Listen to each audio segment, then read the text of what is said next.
Hi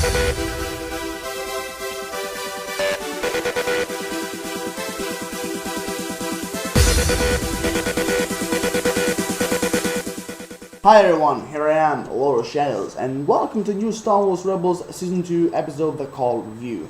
But before I get into the review and everything, I just wanted to say one particular thing, and that is, this episode, The Call, was of all the Star Wars Rebels I saw, this was like the simplest of all.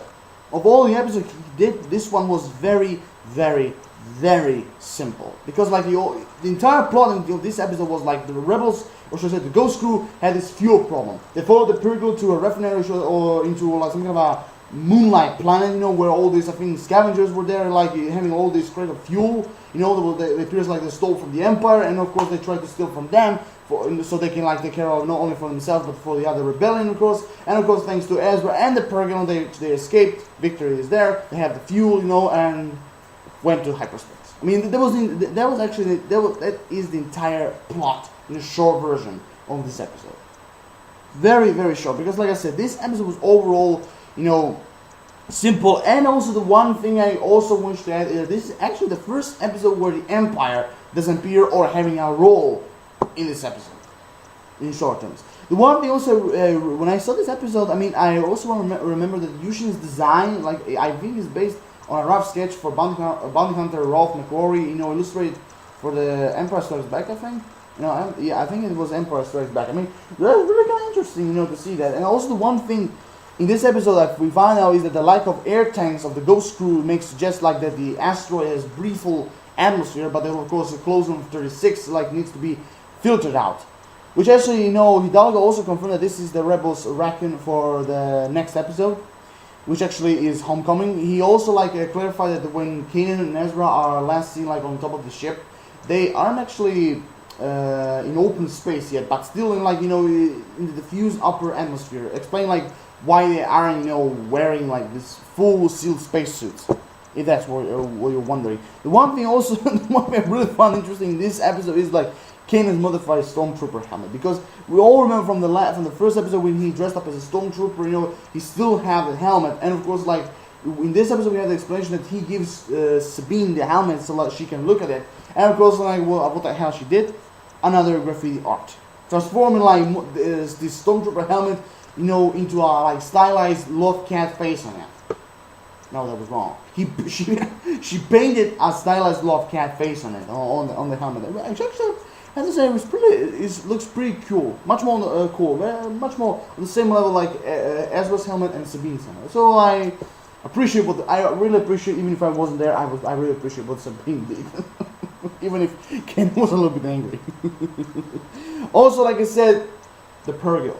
In this episode, we found a new species in the universe, the Purgles, or in normal terms, half whale, half squid. They have whale head, and in the end they have tentacles. A whale squid type, species, that travels all across the universe. I don't know if they travel all the way just to one planet, this refinery where they take all this gas, so they can survive or something. Or should I say much more say recharge. I didn't fully understand.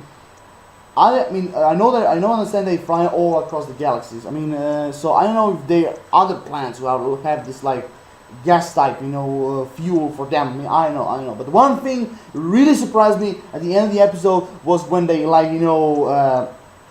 where they also go to hyperspace. Just like all the spaceships in Star Wars universe. Because if you watch the episode, Hera also said that all the invention of the going to hyperspace was all thanks to the Purgles, because they were some kind of imagination, or should I say no imagination, more inspiration, to build this hyperspace for all the other ships. Yeah, the Purgles was an inspiration, to all the other galaxy, every single planet across the galaxy, just to build the hyperspace in a way Hera tried to explain. Also, Hera tried to explain all this time, that the Purgles are dangerous. They hit other ships. A lot of people die because of them and everything. Even just Hera said, she lost more than one friend, against the Purgles, whatever. Also like also like every single species, they must have a leader, and that is actually like what what we just explained in this episode, the Purgle King. The leading Purgle that Ezra made a connection. Oh, and by the way, we're talking about Ezra. In this episode, we actually can see that he really improved himself. He really improved not only in lightsaber duels, but also like in the Force.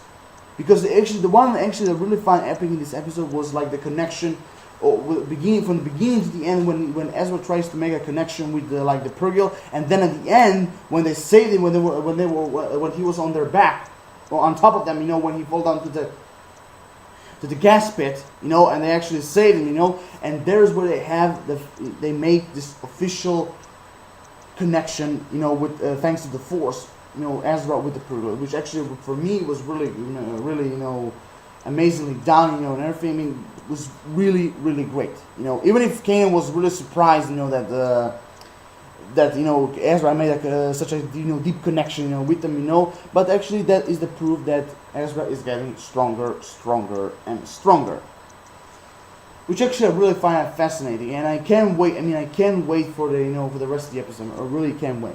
So overall, yeah, I said everything. So like I said, the entire plot was like the ghost crew having troubles, with the fuel. They go to the refrigerator to try to take the fuel, for themselves and for the other rebels, and of course they have this contact with the Purgles, and of course the scavengers, they have a little bit fight.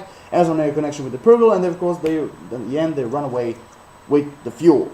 So actually, like I said, was really, really pretty good, but very simple. Very simple. So overall, like I said, I will give this episode a good plus. Not like I say an awesome epic plus, but I will say give it a good plus, because most of the episode that can grab people's attention is when Ezra make this connection with the Purgles, and of course every one of them just follow Ezra, and the leading Purgle try to attack him, trying to defend the ghost crew and everything. So which actually a kind of thing, it was really cool, epic to see, So overall, like I say, a good plus, for this episode, because like I said, it was very simple. So here I am done. Rate the video, comment, subscribe. What you personally think about this episode, the call? What do you think about the Purgles? For me, they look pretty funny, They really look pretty funny to me, What do you think about the entire episode? Drop your like, I appreciate that. But if you don't like my videos, it's your own personal choice. I have nothing to say. That's how I roll. So, here I am done. So, Rochelle, like always, signing off. See you next time. May the Force be with you.